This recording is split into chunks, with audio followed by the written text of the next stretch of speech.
بسم اللہ الرحمن الرحیم۔ السلام علیکم دوستو، دنیا بھر کی خبروں میں آج آپ سنیں گے، لیکن اس سے پہلے اگر ہو سکے تو لائک، سبسکرائب اور بیل آئیکن کا بٹن ضرور دبا لیں۔ شکریہ۔ اسرائیل نے متحدہ عرب امارات میں اپنا پہلا سفیر مقرر کر دیا۔ چائنا نے امریکی ورلڈ آرڈر کو جنگل کا قانون قرار دے دیا۔ سمارٹ فون چھیننے پر بچہ اپنے باپ کی شکایت لے کر تھانے پہنچ گیا۔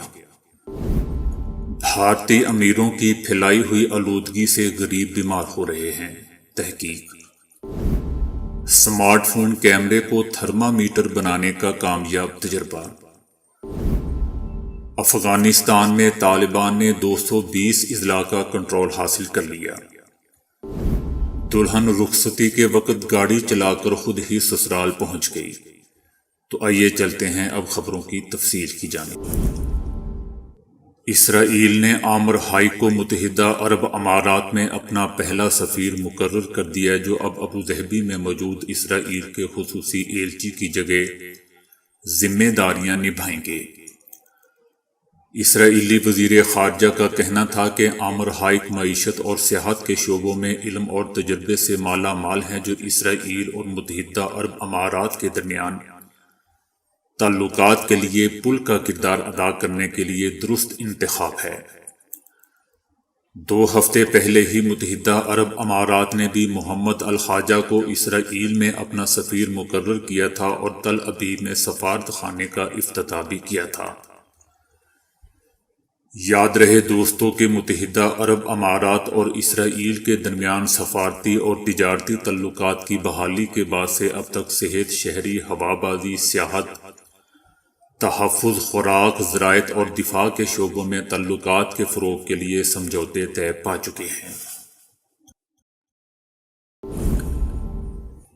چائنا نے امریکہ پر واضح کر دیا ہے کہ اپنے داخلی مسائل کا مورد الزام ہمیں نہ ٹھہرایا جائے۔ امریکہ ہمیں برا بھلا کہہ کر کسی نہ کسی طرح اپنے داخلی مسائل کے لیے ہمیں مورد الزام ٹھہراتا ہے۔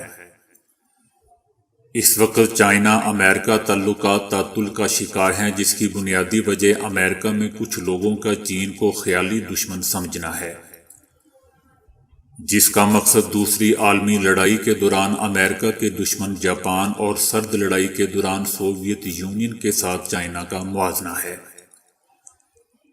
یہ لوگ چائنا کو ایک خیالی دشمن کی صورت میں پیش کرتے ہوئے امریکہ کے لیے قومی مقصد کے احساس کو دوبارہ اجاگر کرنا چاہتے ہیں، تاکہ امریکی عوام کے غم غصے کو چائنا کی جانب منتقل کیا جا سکے۔ امریکہ کی جانب سے نام نہاد ورلڈ آرڈر کے تحفظ کا مطلب دوسرے ممالک کو دبانے اور امریکہ اور چند مغربی ممالک کے گھریلو قوانین کو بین الاقوامی سطح پر رائج کرنا ہے۔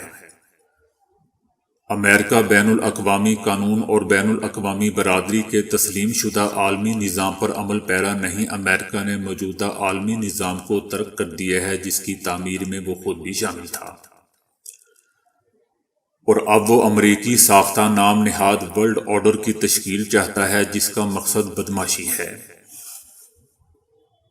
یہ کمزور اور چھوٹے ممالک کو زیر تسلط لاتے ہوئے جنگل کا قانون نافذ کرنے کی کوشش ہے۔ چائنا کا مزید کہنا ہے کہ آج دنیا کو اتحاد اور تعاون کی کہیں زیادہ ضرورت ہے۔ چائنا اختلافات سے نمٹتے ہوئے امریکہ کے ساتھ مساویانہ سلوک اور ایک مشترکہ بنیاد کی تلاش کا خواہش مند ہے۔ امریکہ کو اپنی پالیسی میں تبدیلی لانی چاہیے اور چائنا کے ساتھ مشترکہ کوشش کرنی چاہیے۔ ایک دوسرے کا احترام کرنا چاہیے، منصفانہ مسابقت ہونی چاہیے اور پرامن طور پر ایک دوسرے کے ساتھ چلنا چاہیے۔ امریکہ اپنی انتہائی گمراہ کن ذہنیت اور خطرناک پالیسی کو تبدیل کر دے۔ ہمیں اندازہ ہے کہ امریکہ چائنا کو اپنا دشمن تصور کرتا ہے۔ چینی عوام امریکہ کی منفی بیان بازی کو چین کو قابو میں رکھنے اور اسے کچلنے کی درپردہ کوشش سمجھتے ہیں۔ چائنا کے ماں نشان شہر کے ایک 14 سالہ بچے نے اپنے ہی باپ پر الزام لگایا ہے کہ وہ بچوں سے مشقت لینے کے قوانین چائلڈ لیبر لاز کی خلاف ورزی کرتے ہوئے اس سے گھر کے کام کروا رہا ہے۔ ماں نشان شہر کا یہ 14 سالہ بچہ ہر وقت اپنے اسمارٹ فون میں مگن رہتا تھا، جس کی وجہ سے نہ تو گھر کے کسی کام میں ہاتھ بٹاتا اور نہ ہی اپنی پڑھائی پر توجہ دیتا تھا۔ جب یہ لڑکا اپنے بڑوں کے سمجھانے پر بھی باز نہ آیا تو اس کے والد نے حکم دیا کہ وہ اپنا اسمارٹ فون ایک طرف رکھ دے اور گھر کے کاموں میں مدد کرے۔ اس حکم پر لڑکے کو شدید غصہ آیا کہ وہ باپ سے نظر بچا کر قریبی ہی پولیس اسٹیشن پہنچ گیا اور وہاں جا کر اپنے ہی والد کے خلاف بچے سے غیر قانونی اور جبری مشقت لینے کی شکایت کر دی۔ ڈیوٹی پر موجود افسر کچھ سمجھ نہ سکا اور لڑکے کو واپس اس کے گھر لے گیا تاکہ صورتحال سے درست طور پر واقف ہو سکے۔ گھر پہنچ کر افسر نے لڑکے کے والد سے بات کی تو اسے یہ سارا واقعہ معلوم ہوا۔ اس پر پولیس آفیسر نے بچے کے والد کو کہا کہ کچھ دیر کے لیے بچے سے فون لے لیا کریں۔ یہ بات اس لڑکے سے برداشت نہیں ہوئی اور وہ بدتمیزی سے بولا، آپ کیا سمجھتے ہیں کہ کیا میرے پاس صرف یہی موبائل فون ہے؟ آپ بالکل بدھو ہیں۔ چائنیز سوشل میڈیا پر کچھ روز پہلے وائرل ہونے والے اس واقعے پر عوامی اکثریت نے اس لڑکے کو نافرمان قرار دیتے ہوئے اس کے والدین پر اعتراض کیا ہے کہ انہیں بچے کے بگڑنے سے پہلے ہی اسے سمجھانا چاہیے تھا۔ اگر بچے نے بدتمیزی کی اور تھانے میں اپنے ہی والد کے خلاف شکایت کر دی تو اس میں بھی والدین کی اپنی ہی لاپرواہی کا دخل ہے۔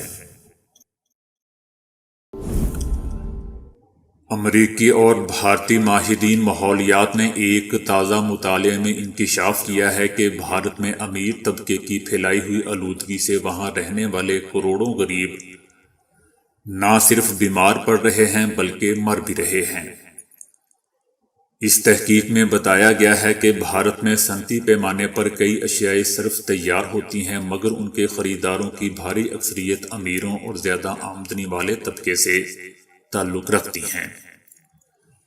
یہ امیر لوگ آمد و رفت کے لیے بھی نجی گاڑیوں کا استعمال کرتے ہوئے زیادہ فی کس آلودگی پیدا کرنے کا باعث بنتے ہیں۔ اس پورے صنعتی اور ترسیلی عمل سے خارج ہونے والی آلودگی کا خمیازہ ان غریبوں کو بھگتنا پڑتا ہے، جو محدود تر مالی مسائل کے باعث خود کو اس آلودگی کے مضر اثرات سے محفوظ نہیں رکھ پاتے۔ اس تحقیق میں مرکزی توجہ فضا میں لمبے عرصے تک معلق رکھنے والے 2.5 مائکرو میٹر یا اس سے کم جسامت والے ذرات کی آلودگی پر دی گئی ہے، کیونکہ صحت کی خرابی اور اموات میں بھی انہی ذرات کا کردار سب سے نمایاں دیکھا گیا ہے۔ مذکورہ تحقیق سے جہاں یہ معلوم ہوا کہ بھارت کا امیر طبقہ وہاں کی فضائی آلودگی میں سب سے زیادہ ذمہ دار ہے، وہیں یہ بھی پتہ چلا ہے کہ آلودگی کی وجہ سے بھارتی غریبوں میں اموات کی شرح امیروں کے مقابلے میں 9 گنا زیادہ ہے۔ ریسرچ جرنل نیچر کے تازہ شمارے میں شائع ہونے والی یہ تحقیق اس لیے بھی منفرد ہے کیونکہ اس میں پہلی بار ماحولیاتی آلودگی کے تناظر میں سماجی ناہمواری کے سنگین مسئلے کو اجاگر کیا گیا ہے۔ یاد رہے دوستو کہ بھارت کا شمار دنیا کے آلودہ ترین ملکوں میں ہوتا ہے۔ حالیہ اندازوں کے مطابق 2019 کے دوران بھارت میں فضائی آلودگی کی وجہ سے کم از کم 17 لاکھ اموات ہوئی تھیں، جو وہاں پر سالانہ اموات کا 18% تھی۔ ماحولیات سے متعلق مشہور بھارتی میگزین ڈاؤن ٹو ارتھ میں شائع ہونے والی ایک رپورٹ کے مطابق بھارت میں فضائی آلودگی سے ہر 3 منٹ میں ایک بچہ اس آلودہ دنیا سے رخصت ہو جاتا ہے، یعنی وہاں فضائی آلودگی کی بنا پر مرنے والے بچوں کی سالانہ تعداد 2 لاکھ سے زیادہ ہے۔ اب تک کی تحقیقات سے بھارت میں فضائی آلودگی کی زیادہ ذمہ داری اینٹوں کے بھٹوں اور روایتی چولہوں میں لکڑی یا کوئلہ جلانے والے غریب دیہاتیوں پر اور ہر سال بڑے پیمانے پر فصلوں کی باقیات جلانے والے کسانوں پر عائد کی جاتی رہی ہیں۔ اس لحاظ سے یہ پہلا موقع ہے کہ جب امیر لوگوں کو بنیاد بناتے ہوئے آلودگی کے اخراج کا جائزہ لیا جا رہا ہے۔ بہت سے ماہرین کا خیال ہے کہ اسمارٹ فون میں نت نئی ہارڈ ویئر تبدیلیوں کے بعد اسے مفید کاموں میں استعمال کیا جا سکتا ہے، اور اب خبر یہ ہے کہ کوریا کے ماہرین نے اسمارٹ فون کیمرے کو تھرمامیٹر میں تبدیل کرنے کا کامیاب تجربہ کیا ہے۔ کوریا انسٹی ٹیوٹ آف سائنس اینڈ ٹیکنالوجی نے حکومتی فنڈنگ سے ایک مؤثر اور کم خرچ تھرمل امیجنگ سینسر بنایا ہے جو 100 درجے سینٹی گریڈ تک بالکل درست کام کرتا ہے۔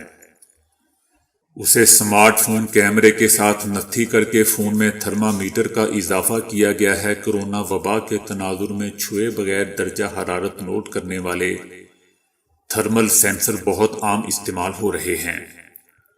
ہسپتالوں، بینکوں اور دیگر اداروں میں ان کا عام استعمال جاری ہے۔ اسی تناظر میں کئی اسمارٹ فون ساز ادارے چاہتے ہیں کہ ان کے فون میں درست ترین تھرمامیٹر کا اضافہ بھی ہو جائے۔ یہ اضافی سینسر فون کے کیمرے میں لگایا جائے گا۔ پروفیسر جون ون ٹوئی نے ایک ایسا آپٹیکل سینسر بنایا ہے جو ماضی کی دیگر خرابیوں سے پاک، کم خرچ اور قابل بھروسہ ہے۔